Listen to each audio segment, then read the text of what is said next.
Welcome to the Farmish Kind of Life podcast, where we talk about homesteading stuff and life stuff and everything in between. Join me, Amy Dingman, as we explore big questions on a little farm. Hello, everybody, and welcome back to the Farmish Kind of Life podcast. Today is Tuesday, October 1st. Happy October, one of my favoriteest months. This is episode 292. I am Amy Dingman. I'm your fearless host as we travel through these various topics that we tackle here on the Farmish Kind of Life podcast. Sometimes we're talking about homesteading. Sometimes we're talking about not homesteading at all. Whatever ends up in my brain and sends me down a rabbit hole or is something that I need to work through, so I assume someone else out there needs to work through it. That's what we talk about here. We're building a life. We're building a lifestead. So that's what we're doing. What is today's topic?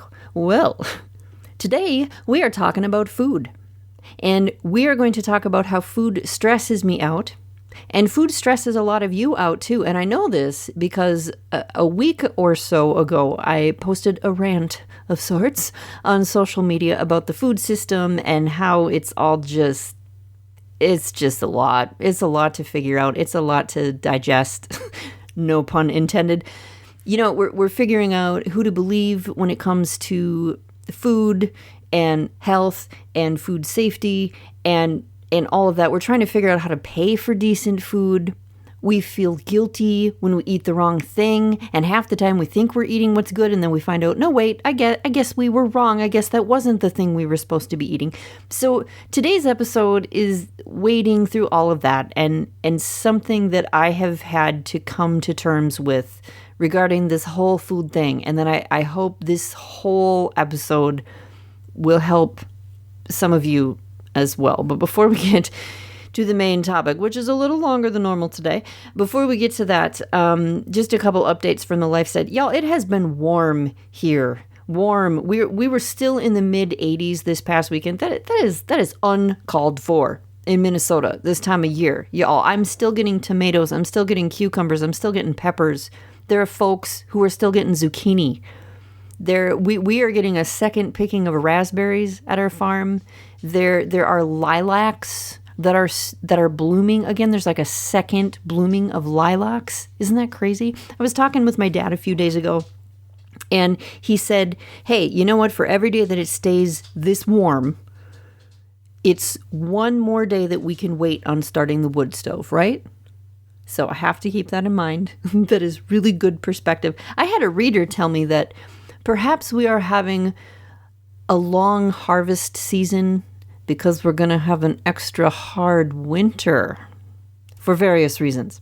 And that's maybe something to consider too. So I don't know. I got curious, you know, what has been the latest first frost here in Minnesota? Because we should be getting pretty chilly at night. I should be worrying about having to cover up my plants or, you know, just decide we're done for it. With that should be what's happening right now, the end of September, the beginning of October, right? So I did a little research and I found out that the latest first frost on record from when they started keeping records was November 7th of 1900. November 7th, that's like deer hunting season here, right? Deer hunting. Getting your first frost then. That's crazy. All you Minnesota people, Wisconsin people, all that, you're like, what? That's crazy. There have also been some pretty late frosts more recently than that. October 28th of 2007, October 30th of 1973. Obviously, it depends where you are in Minnesota, but that was just my quick research because I thought, what's going on with the weather, right? And I guess this has happened before. So, you know, we'll just go with it, right? Other than that, I don't have a lot to update you on today, but I do want to let you know that this month in October, I'm going to be doing a soup series. So every Monday, Wednesday, Friday, I'm going to be posting a soup recipe on my website and my YouTube channel. So if you are ready for soups, even though it's still pretty warm out, I am going to be showing you some of my favorite soups from over the years. I've got a bunch of recipes I'm working with. I have been working ahead so I can be ready with content for you. So make sure that you check Facebook or other social medias, or just go to YouTube or go to my website or check your email newsletter so you can get the latest recipes from me. They're going to be posted every Monday, Wednesday, Friday in October, barring any tech difficulties or zombie invasions. So there you go. With that, let's head over to the main topic and get real spicy about, well, let's just say food. Today's episode is actually from a post that I wrote on Facebook last week sometime. And I decided to record it as a podcast episode with some further thoughts because, number one, I think the post was full of stuff that a lot of people are thinking sometimes. And number two, after I made this post, there were a lot of comments. There was a lot of discussion that came out of it. Lots of people commenting on the actual post, some people messaging me, some people emailing me. There were lots of conversations that came out of it. So it struck a nerve with a lot of people. And so I decided I was going to bring it to the podcast for you all. So to start this off, I'm going to read the post that I made, which was a pretty long post for Facebook. So I will tell you when I am done reading the post because it's pretty long. So here we go. Here was the post that I made on Facebook. Will you allow me to be honest for a moment or two? Maybe someone else is feeling this frustration and will nod along and amen their way through this. Here's the thing. Food stresses me out. Food is a mental issue for me. It's a source of anxiety. Everywhere you turn, there is someone telling you the right and wrong way to eat. Everywhere you turn, there is someone telling you what you should and should not put in your body. Everywhere you turn, there's someone telling you where you should and shouldn't get the food you feed your family. The food, it's all poisoned. But not this kind over here. Oh, wait, just kidding. I guess that kind was bad too. Yeah, but this kind over here? I think that stuff is okay for now. And the worst part? Even being able to worry about this is ridiculous. It reeks of privilege. 20 years ago, I ate whatever we could afford to put in the cabinet or the fridge.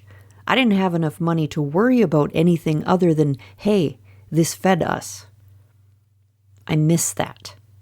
As weird as it is to say that, I miss that. Am I supposed to believe that now changing to olive oil or avocado oil or lard is going to undo any damage that was done back when we were just happy to have something in the cupboard to eat? Am I supposed to believe that olive oil is somehow better and that I'm somehow better when now you find out that most of the olive oil we purchased isn't even actually straight olive oil? Am I supposed to believe that stevia-sweetened products are better than sugar-sweetened products when now I suddenly have friends who get sick and have weird reactions to stevia? There's so much more. Make it stop. I grow my own fruits and veggies thinking I'm doing something awesome, and there are probably so many freaking chemicals in my soil from the surrounding conventional farms that really, is there any difference? I grow my garden and I raise my animals because I enjoy doing it. I like to cook. I like to bake. But the kitchen is sometimes just a mental mess because the right and wrong of food has become a wedge that drives itself into my day, every day, several times a day. Put all of this up against the medical or sick care or chronic illness or pharmaceutical circus, and I just want to puke. Put this up against the fact that most of us live lives where we sit more than we move. Isn't modern life great? And in order to be really active, we have to actually plan it into our day. Can you imagine our ancestors 200 years ago saying, I should really go take a walk so I can get some steps in. Or, I need to go to the gym so I can actually move my body. I don't know, you guys. Food is tied up with money in so many different ways. Meds are tied up with money in other ways. It's so gross. All of it.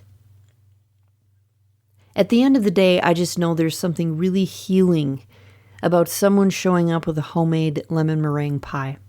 That is a plate of love right there. But I can't hardly bring myself to make one right now because I feel like instead of bringing someone a plate of love, I'm bringing them some diabetes with a fork. You should open a bakery, Amy. You could call it Sweet Justice and serve rolls and donuts out of an old SWAT van. Perfect, I think. I can name the donuts after chronic illnesses caused by eating too much sugar and feel guilty for every single one I sell. Eating has turned into, what am I putting in my body and how is it going to F everything up? Am I doing the best I can do? Do I even have the right information to make a decent decision? Who is behind the information I'm getting? What does it even mean to eat healthy most of the time? Oh God, I can't have pie. Or can I? I should eat some salad. Oh wait, what's in that salad dressing? Soybean oil? Oh, bad. Grapeseed oil? Wait, was that one of the good ones? I don't remember. Oh wait, that's because it depends on who you ask. Food and lies and marketing and scams and money, and what do you put in your mouth next? What do you put in your mouth next if you don't even know how you're going to pay for the next thing you put in your mouth? It makes me sad for everyone. All I know is that food is supposed to nourish you. And maybe it's a little woo-woo, but I think that stressing out about everything you eat and what it's going to do now or in the future means your food isn't nourishing you like it should, regardless of what you're eating, because all you're swallowing is stress. Make it stop. End rant. Thanks for listening. So that was the post that I put on Facebook. And like I said, I heard from a lot of people. There were comments on the post. There were messages that were sent to me privately. There were emails that were sent. A lot of people had a lot to say about it. And most of it was, yep, totally agree. Like that was the basic sentiment that I was hearing. And so I've been thinking about this a lot. I've been talking to a bunch of people, doing a lot of research, reading some books, listening to some podcasts, finding some videos. I kind of went down this big rabbit hole, and it's not a new rabbit hole. You know, this is not new. It's just sometimes my brain like goes on these tangents about our food and our medical system and all of that. If you think about it too much, it can drive you nuts, right? And so this episode is kind of, okay, what can we do about this? But it's also me ranting about some things that I'm sure most of you, if not all of you, probably agree with, because we're kind of all in the same sort of community. So we probably all have similar thoughts about this. But so forgive me if this gets a little off course, if I get a little bit out into the weeds here, if I get a little tin hatty, I don't know. But you know, like I said, if you think about this too much, it can drive you nuts. So what do? There's so much information out there. There's a lot of conflicting information. You know, there's 2,000 different ways that are said to be the right way to eat. Information's always changing. You know, things that they said were healthy 5 years ago, now they've discovered aren't. You know, they were telling us, I mean, like margarine, like Crisco, they were telling, this is what you need to do. Butter, milk, eggs, they're all bad. And now they're coming around, or some people are coming around to say, no, that's exactly what you should be eating. We shouldn't be basing our entire diet off of carbs. It changes. It changes through time, depending on science, depending on funding. She's getting tin hatty. All right, so what are some positive things that we can do? When we're stressed out about the food system and changing information and what am I supposed to eat, and this is all making me crazy and I can't afford any of it anyway, what are we supposed to do? I think one of the most important things you can do is just like do the best you can most of the time. Okay, do the best you can most of the time. Don't worry about what other people are doing. Do what you can, the best you can most of the time. And when you get new information, a new study, a new book, you hear about, someone said this, did this, figured this out. Here's this new diet. Here's this new chemical they found in something. Here's anything like that. Assess what you're going to do with that information, okay? Don't turn off your brain. Don't turn off your gut. When someone says, here's this thing that I found out about food, about whatever, right? How does that feel in your head? How does it feel in your gut? And when I say your gut, I mean physically in your gut and mentally. You know, what's your gut feeling about that? I think that when we're talking about food, I think it's really important that we remember we're supposed to be listening to our body, okay? Like, you have this body, you're with it 24/7. Your body's housing you, right? And you need to listen to it. You need to pay attention to it. Just because someone says that you're supposed to eat this and don't eat that, which is sometimes different than what someone else is saying is what you're supposed to eat and not eat, it doesn't mean that either of them are completely right. Listen to your body. Listen to how food affects your body. It's going to change for all sorts of reasons. It's going to change as you age. It's going to change for all sorts of reasons. Listen to how food affects your body. I don't care what somebody else is saying. How does that food, that thing you just put in your mouth, that meal you had yesterday, that meal you had 3 hours ago, how is it affecting your body? How do you feel? Pay attention to that. As I get older, man, that's so important. So important for me to like pay attention to what I have eaten and then what does my body do with that? Like, do I feel good? Do I feel tired? Am I hyper? Am I sore? Am I like, it's all food stuff, y'all. It's all food stuff. Okay.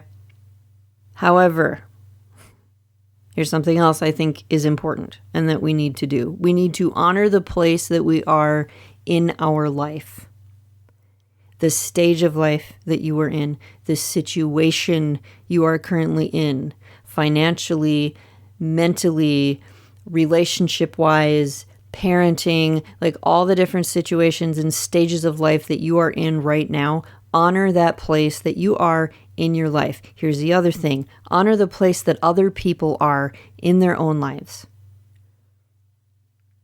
You are lucky. Listen to this. You are lucky if you know what you're eating for supper tonight.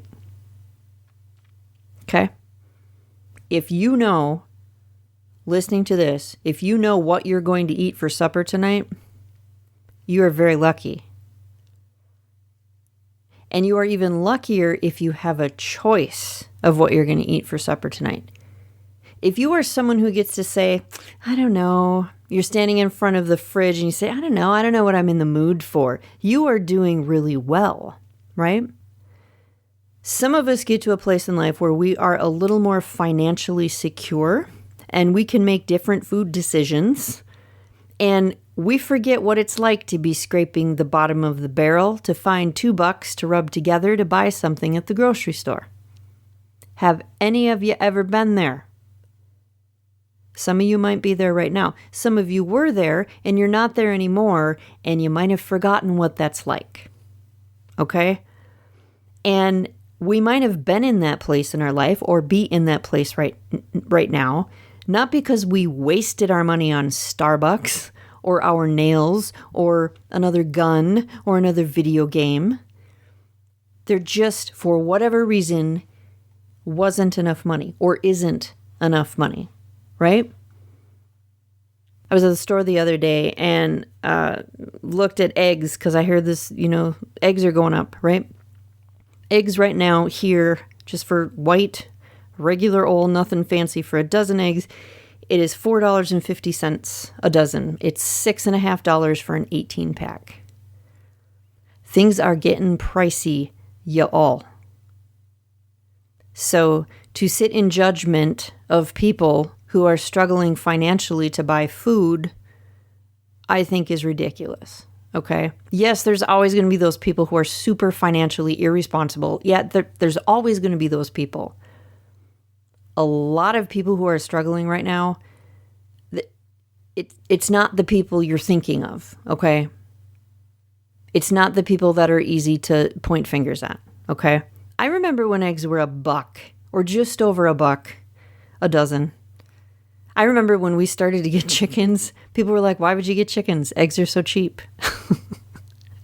Now people are like, oh my God, do you have eggs? They're so expensive at the store. It's crazy. Something else that I think we need to do is take everything with a grain of salt. All the information, all the food information, everything that's out there. Take it with a grain of salt because findings change, discoveries are made, lies are uncovered, right?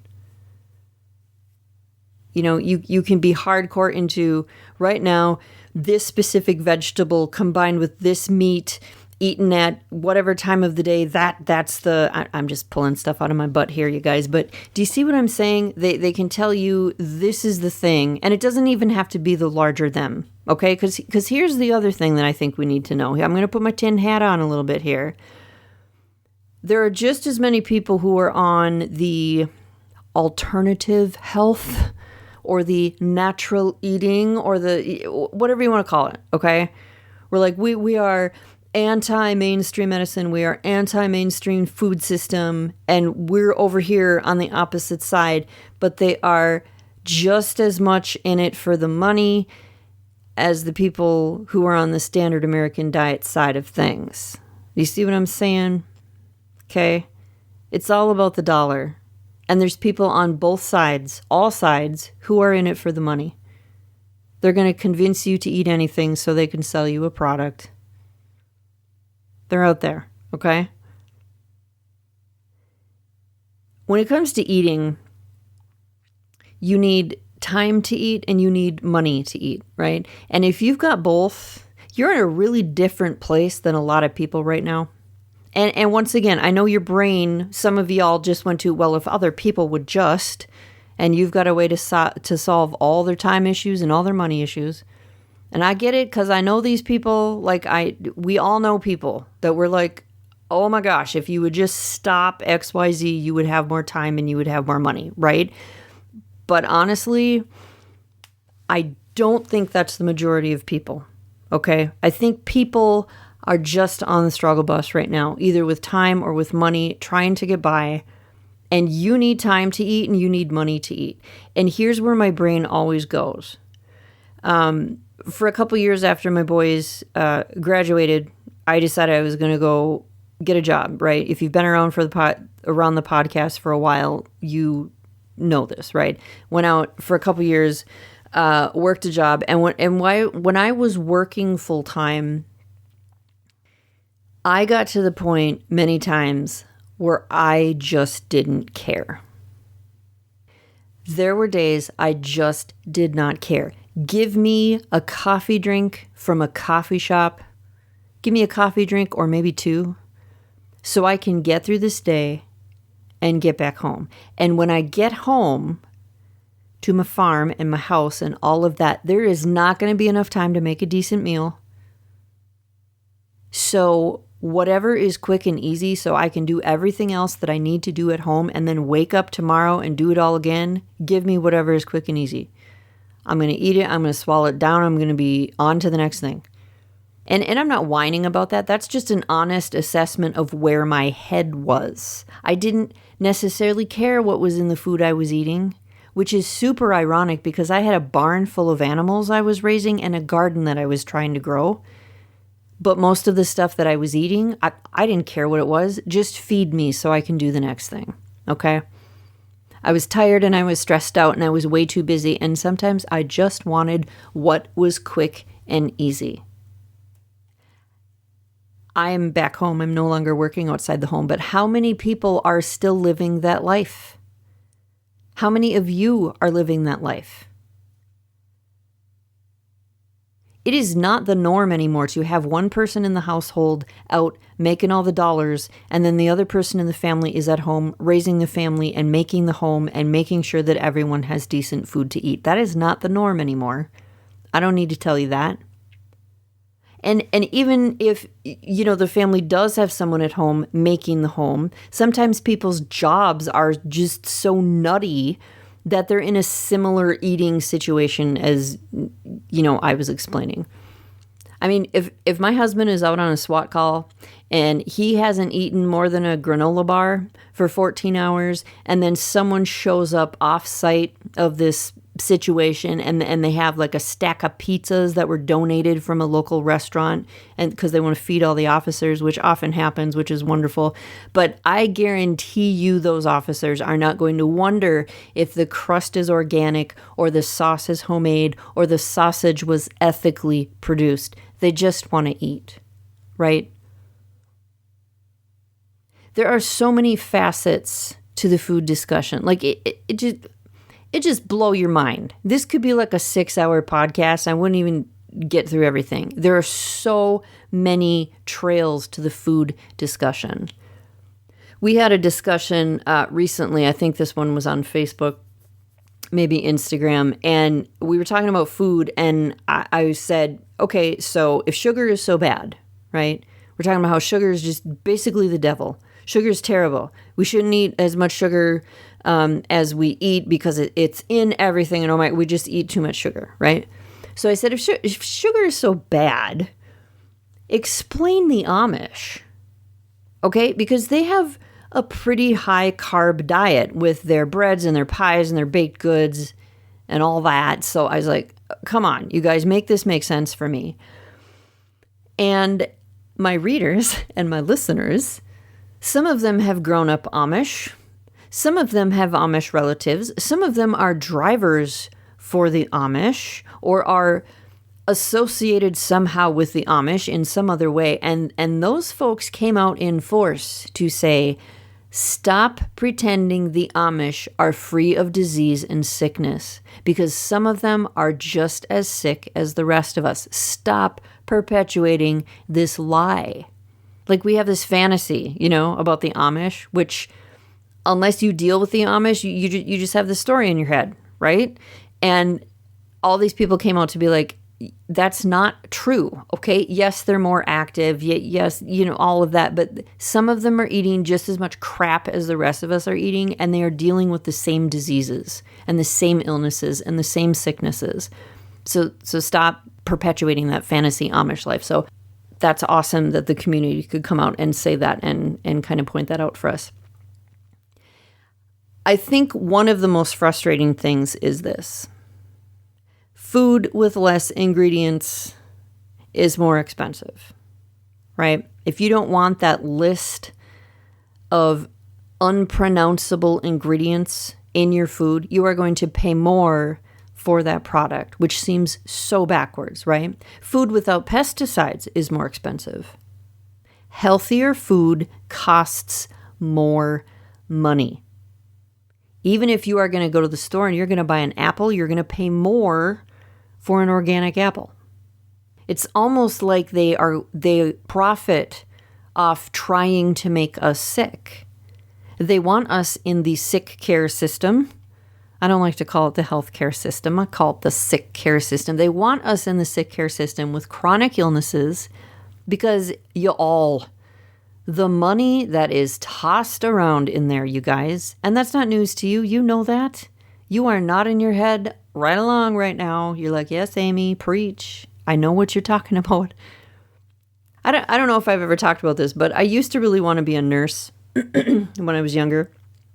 I wanted to deal with medical stuff, but I wanted to deal with medical stuff that was acute. Here's what's wrong with you. Here's what you do to make it go away. Here's what you do to heal your body. And then you did that and it went away and your body was healed, right? That's olden day medicines.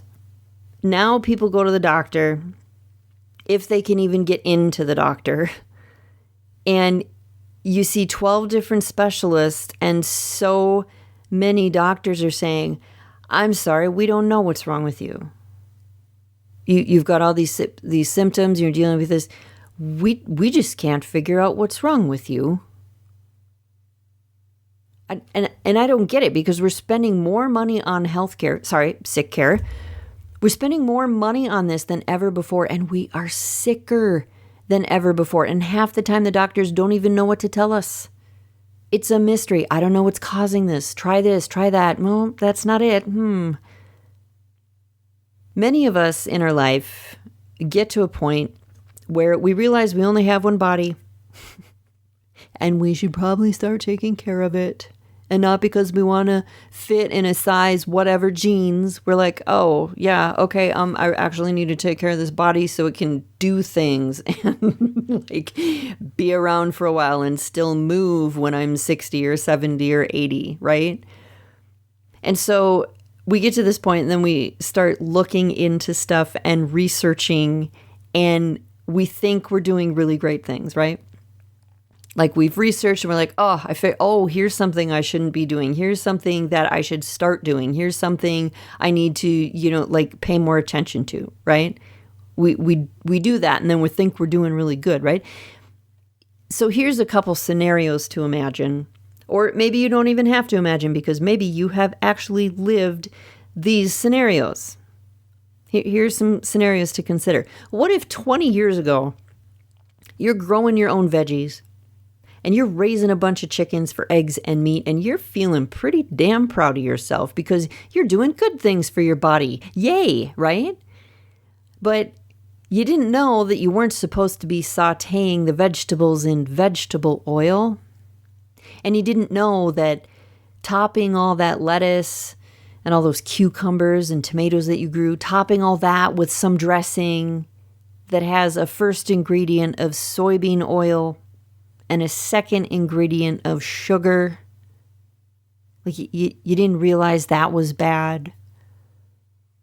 And what if you make all those changes, right? You take out all the bad stuff on your plate, according to someone, but you're still using shampoo and soap that you thought was natural, but as it turns out, the packaging just made you think it was natural.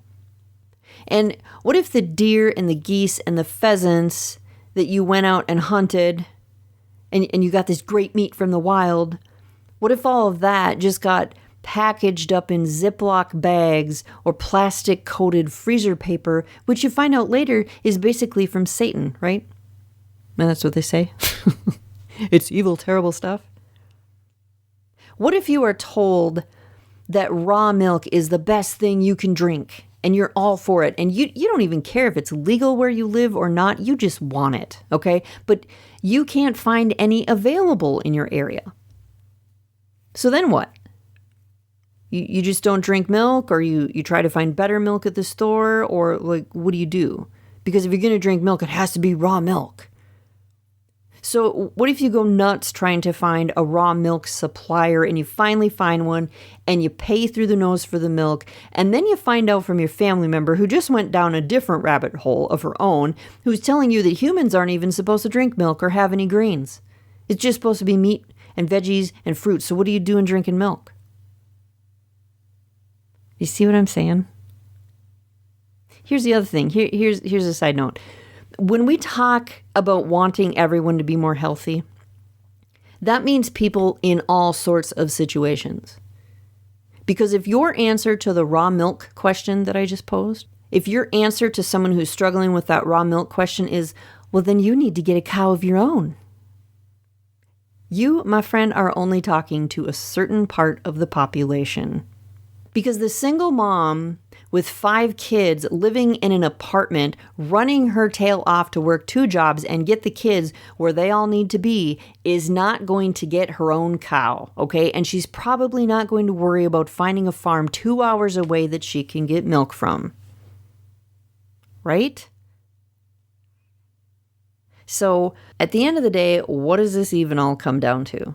What am I babbling about? I started this episode because I had been really honest about being stressed out about food and the system and how to make it all work when you don't even know if you have the right information. And even if you do, it takes money of some kind to live a more healthful life. And over the past week especially, I've spent a lot of time thinking and researching and talking to different folks, and I've been given a lot of different perspectives, which I really appreciate. And I'm still mulling them through because I got to keep coming back to them because I get mad, and then I got to come back to these perspectives. But here's the thing. Honestly, here's what I heard, even from people who talk to me who have a pretty strict diet, okay, stricter than mine, or I was of the opinion that they had a very, very strict diet. This was what I heard by and large from people who I feel are probably more wiser and a little more chill than me. Stop stressing about it. Stop stressing about it, okay? And in fact, in thinking about all of this and putting it up against some perspectives, I've come to consider that all this stress about food and what we eat is by design. Like that's part of the plan. They want us stressed out and fearful about food. Tin hat. So, yes, do your research about food and all of that when you can stomach it. No pun intended, and when your brain can handle it, when it's not going to send you into a tailspin of anxiety or something. Make the best choices you can for the situation you are in for the majority of the time. And listen to your body. How does your body feel and function when you eat that, after you eat that? Pay attention and don't be a 2-year-old about it and ignore it. If you are 45 and your body can't handle sugar like it could, stop eating as much sugar as you used to. Save it for special occasions, which are sometimes, I think, just there to remind you why you don't eat that way all the time, right? Side note, I cannot drink beer anymore, or wine, or seltzers. Like, I cannot drink those anymore. That used to be the easy choice if you were going to a bonfire, right? You just grab a couple seltzers and go, a couple beers and go. I cannot drink them anymore. If I want to have a cocktail, and I don't cocktail very often because I'm getting older, right? But if I do want to have a cocktail, it's whiskey. Generally with nothing in it. I can't handle the mixes anymore. I can't handle the stuff that's added to it. It doesn't agree with me anymore. Sometimes I'll drink gin with a decent tonic, but I really prefer whiskey. Just whiskey all by itself on the few occasions that I decide to imbibe, right? You figure that out as you start listening to your body. I'm starting to figure out what I can eat and what I can't eat, and some of those things agree with what people say about certain diets, and some of them absolutely do not. It's your body. Listen to it. Figure it out. I've got to tell you, all this food revelation, right? Big conversations about food have been coming up, and about the same time that I was going to do this soup series for October, right? I just talked about in the last podcast, I mentioned that I was going to do a soup series. I almost decided not to do the soup series for October because I was so mad and stressed out about food. I thought, I'm going to have to change all these recipes to be super healthy because I don't want to be telling people to make some of these soups that are on my list because they're going to call me out for being a hypocrite. I was stressed out about that too. But in the end, I decided I'm going to do the soup series anyway. There are a lot of really great soups in there. There are also some soups you might want to save for special occasions. You might even be someone who would change the ingredients to fit your preferences or your dietary needs. And I'm looking at this list of soups that I'm going to do for October, and some of these recipes, I'm looking at it thinking, that one has an ingredient in it that I probably wouldn't use anymore. But also, real life, if the neighbor walked across the street with a vat of this soup for me, I am not going to turn it down, right? Sometimes it's about making the best choices we can make for us most of the time and making allowances for real life to happen. Sometimes that's what it's about. Sometimes that's a less stressful way to look at it. The food system is so screwed up in so many levels that I don't even think most of us will ever know the full story to. But regardless, in the end, fed is best, right? People used to say that when, back in the day, and I'm sure it's still going on now, but, in my own experience, you're having babies and are you supposed to breastfeed or feed formula, right? And people would argue about this. I'm sure they still argue about it. And people used to say, you know what? Fed is best. okay? Just feed your baby somehow, right? So I still think that's true. At the end of the day, fed is best. In the end, if all you're swallowing is stress, you are not nourishing your body, regardless of what's on your plate. So I think we need to do the best we can, and then we need to help others do the same in a way that's actually helpful and moves them 1 inch further on the path to having better food to eat and a healthier body. And for some people, that's going to mean instead of eating McDonald's for lunch, they're going to make a store-bought white bread and deli meat sandwich from home. That is a step in the right direction, okay? For some, it's going to be making their own bread for that sandwich. For some, it's going to be making their own bread with something other than bleached enriched flour. For some, it's going to be grinding their own grain. Do you see what I'm saying? Steps in the right direction. And not judging everybody for them being at a different step than you are. There's a lot to learn. But I think the point is, or the question we should maybe ask ourselves is, did I do better today than I did last year? Or last month? Or yesterday?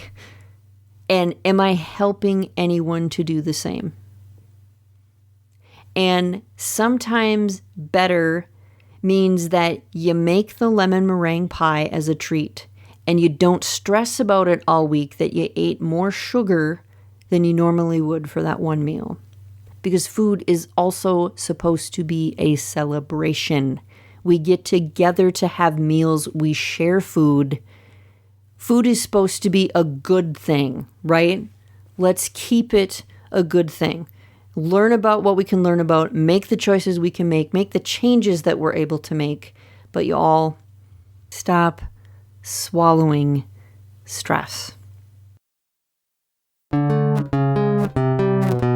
So there you go. That was a whole mouthful, right? And I do want to add that I know that there are lots of you out there in listener land who have food allergies and chronic illnesses that are caused in part or completely by food intolerances, etc. So I hope you're not listening to this episode and thinking, okay, Amy, you are so lame, because I can't just punt and do the best I can, because the best I can do has to be an actual certain thing, or I'm going to end up very, very sick, right? So I don't want to step on anyone's toes. I don't want to offend you all, because I know we're all dealing with different stuff. Some of you have had to make very strict food choices for years, and you have been stressed out about all this for years, and you're looking at some of us who are digging into this giant mess again and again, and you're thinking, you don't even get the half of it.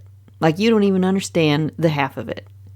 So please forgive me if I sounded like a bit of a derp through this episode. But having said that, I hope that most of y'all can find something helpful in this episode. I don't claim to have the final word, obviously. I do think that figuring food out is really important. I do think that figuring out how you can do the best you can do in the situation you're in is important. I also think that laying awake every night, not being able to sleep about this, or being in the grocery store and having a panic attack because you're trying to figure out what oil or flour or kind of lettuce to buy, like, I think that's counterproductive. I think that's hurting us more than it's helping.